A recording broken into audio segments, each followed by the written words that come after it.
हूँ ये प्रोग्राम सबके लिए, हिंदू, मुस्लिम, सिख, ईसाई, for everybody. So please pass on this information जो ओवैस सर ने बताया। It's open for all the people of all communities. It's a program of our country, specially second day 25th वाला quiz जो है और दूसरे जो कॉम्पिटिशन से, इट्स ओपन फॉर ऑल। हमारे ज़्यादातर गेस्ट जो है नॉन मुस्लिम से, वो अपना नॉलेज शेयर करने आने वाले हैं वहाँ पे। और एक चीज़ अभी मैंने आप लोगों को जो बोली, दोनों टीचर से भी यहाँ बहुत अच्छे से बोली, एक छोटी सी स्टोरी बच्चों को शेयर करना चाहूँगा जो अपने दिमाग में बिठा लीजिएगा, याद रखिएगा, ठीक है। एक हाथी का बच्चा जब बहुत छोटा होता है, by the way what is the young one of an elephant called in English? सब इंग्लिश मीडियम के बच्चे हैं। हाथी के बच्चे को अंग्रेजी में क्या कहते हैं? कोई बता सकता है क्या? आपके मम्मी पापा बैठे हैं। कल मैं एक इंस्टाग्राम पे रील देख रहा था, एक बड़ा भाई अपने छोटे भाई से कहता है मम्मी के सामने, आज मैं मम्मी देखो मैं अपने छोटे भाई का इंग्लिश में टेस्ट लूंगा। तो उससे पूछता है आई डोंट नो को हिंदी में क्या कहते हैं? तो कहता है मुझे नहीं मालूम। तो मम्मी एक थप्पड़ मारती है उससे, तुझे इंग्लिश मीडियम पढ़ा रहा है तो ये सीख रहा है।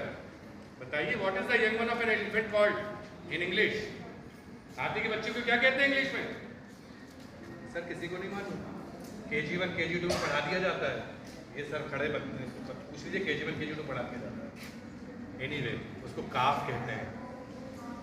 हाथी का बच्चा जब छोटा होता है तो उसका मालिक, उसका महावर, उसके पैर को एक मोटी लोहे की चेन से बांध देता है और वो छोटा बच्चा उस लोहे की चेन को तोड़ने की कोशिश करता है।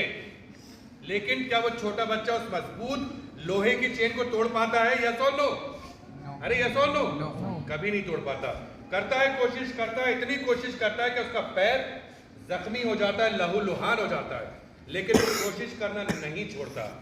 कुछ सालों के बाद जब वो हाथी का बच्चा एक बड़ा फुल साइज का हाथी बन जाता है तो वही मालिक, वही महावर उसको एक मामूली सूती रस्सी से उसका पैर बांध देता है। लेकिन वो बड़ा हाथी कभी उस रस्सी को तोड़ने की कोशिश करता है क्या? नहीं। अरे करता है क्या? नहीं करता। क्यों नहीं करता? क्योंकि बचपन में उसका बिलीफ सिस्टम बन गया था कि वो नहीं तोड़ सकता। आपने अपने घर में बच्चे से कह दिया तुम तो ऐसा कर ही नहीं सकते, मेरा बड़ा बेटा ऐसा है, छोटा ऐसा, तुम तो इस लायक ही नहीं हो। प्लीज, उस हाथी के बच्चे का बिलीफ सिस्टम बचपन में बन गया, जबकि एक झटका दे तो वो रस्सी तो क्या दीवार ले जाएगा तोड़ के, वो कभी तोड़ने की कोशिश नहीं करता। अपने बिलीफ सिस्टम को कभी भी ऐसा मत बनने दीजिए। My dear children, always remember your belief system can either make you or it can break you. Your belief system can give you a hopeless end or it can give you an endless hope.